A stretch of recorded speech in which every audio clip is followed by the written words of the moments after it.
Hey, Tobias. How you doing? Doc was in here talking about how you guys had gone over to expect them to come out with force and intensity. Did you not match that, or what? How do you analyze it? Yeah, I mean, we definitely didn't match that. We knew obviously after game one that they were going to come out here with more energy and more pop just overall, and they did. They got pretty much every 50-50 basketball that was out there, the hustle plays, offensive boards that led to, open threes as well. And for us, there was just too many times, too many empty possessions where, that didn't result in a make shot for us that allowed them to get out and run and have us on our heels and be able to make plays. So, we have to be better as a whole group. Defensively, we have to be better of keeping them in front of us for the majority of the game. And then offensively, we have to move the basketball and make plays for one another out there to lead to open looks and to make them, put them in positions to put them in closeout positions for us to drive and kick. Obviously game one, it worked for us because we were making a lot of shots. But tonight, when the shots aren't falling, we got to figure out, we have to find different ways to create momentum, create rhythm, create flow out there. I guess to that point, you guys obviously have played way, way more games with Joel than without. But now with getting him back, just what are going to be the biggest keys to kind of recapture and just kind of click back into just the way you guys, played obviously for the majority of the season?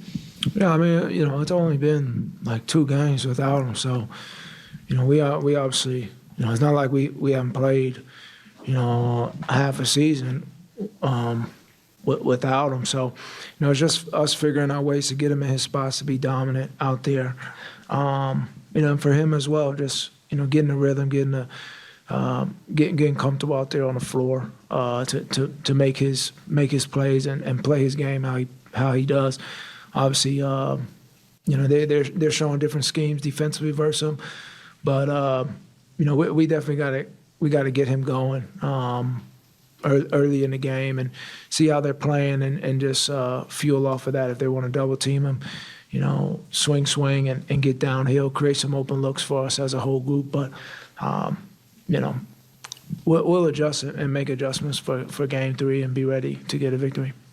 Tobias, from a psychological standpoint, where are things at for you guys going to Philly for game 3? And that you obviously got what you wanted here in a split, but the MVP comes back and they have this type of a dominant performance. Yeah, I mean, we're on to the next page right now, and that's for us to go home and be ready to get a victory on our home floor. Obviously, this is not the performance we wanted in game 2. They came out and just took the victory, from early on in the game, and they just came out with that fire and that grit to win. But for us as a group, we know coming into game 3, we need to be ready and come out with that same type of energy, and find our momentum, find our energy, find our flow out there, and be able to be dominant. So that's our mindset. In the playoffs, I say it, more than anything, playoffs is about physical and mental recovery. So being able to say, okay, this wasn't our game, let's make adjustments, let's get ready for game 3, and let's get ready to have a hell of a night. And that's how we have to look at it. And at the same time, we just have to have that approach. It's the playoffs. Obviously, we swept round 1. We came in here, we won. So, a loss like this is like, nobody's sitting around saying, oh, my gosh, we were supposed to go undefeated all throughout the playoffs. But we know we have to get back on track for game 3. Tobias, James was highlighting spacing as a key issue tonight. What do you attribute that to, and how do you go about fixing that? Yeah, I mean, I think that's for the whole group to figure out. The spacing and creating driving lanes, that's the biggest thing for us. And we can figure out different ways to gain more spacing.